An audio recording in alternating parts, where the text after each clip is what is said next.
আপনার painting carpenter কাজ আমি কাজ করি আপনার 22-23 বছর হচ্ছে। তো এই কাজের প্রতি আমার অগ্রসর আগের থেকেই। আমি এখনও আগে যে কাজ করছি এখন পর্যন্ত আমি একই কাজ করতেছি। এই কাজের ভিতরে আছি। আল্লাহ একভাবে চালাইতেছে, আল্লাহ চালাইতেছে, আমি চলে যেতেছি। তো এইরকমই আমার অবস্থা।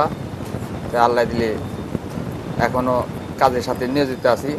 বা পেন্টিং আপনার মনে করেন যে ফার্নিচার কার্পেন্টার রঙের কাজ করি, বার্নিশের কাজ করি। দ্বিতীয় স্থানে হলো আপনার মনে করেন যে ওই আমার বাবা যখন মারা যায় তখন আমার বয়স হলো আপনার হাইস্টে গেলে 8 থেকে 9 বছর।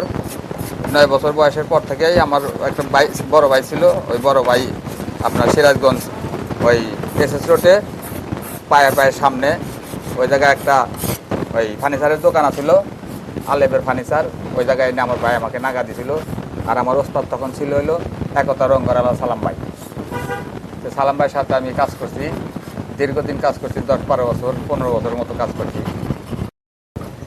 আমি এই যে এখন পুটিং করতেছি, এই পুটিংটা আপনার জায়গায় জায়গায় ক্ষত আছে। এই ক্ষতগুলা পুরা করার মাহিত্য যে ওই ক্ষতগুলা যেন দেখা যায়।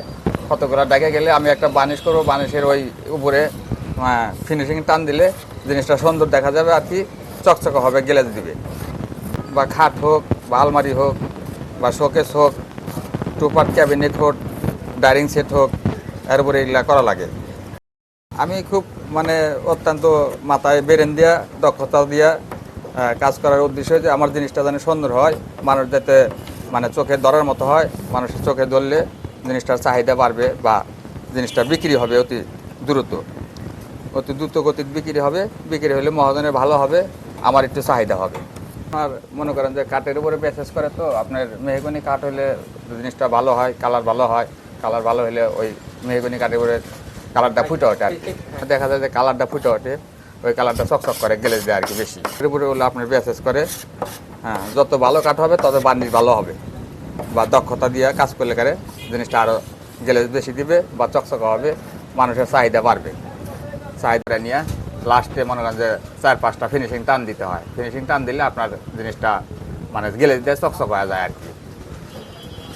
তারপর আপনার মনে করেন যে আমার এই চাষ দিয়া পাউডার দেওয়ার আস্তর দিতে হবে। আস্তর দিয়া আবার মূলত মনে করেন যে এই যে ক্ষতগুলা বুঝান লাগবে, পুটিং করে চক পাউডার দিয়ে রং টং দিয়ে মিলে পুটিং দিয়ে কাইটা চাইসা তুলে পরে আবার ঘষবো, গইসা তেল কই দেয়। তারপরে মনে করেন যে আমি আবার কালারে চলে যাব। কালারে চলে যায় হেরা মনে করেন যে 7-8 টান 10 টান খিলে হেরা টুকটাক মনে করেন যে মিলেন টিলেন দিয়ে মিল দিয়ে আবার মনে করেন যে চাষ খিলে গইসা নিয়ে আবার মনে করেন যে লাস্টে আবার 4-5টা ফিনিশিং টান দিতে হবে। ফিনিশিং টান দিলে আপনার জিনিসটা চকচকা হবে বা গ্লেজ দিবে।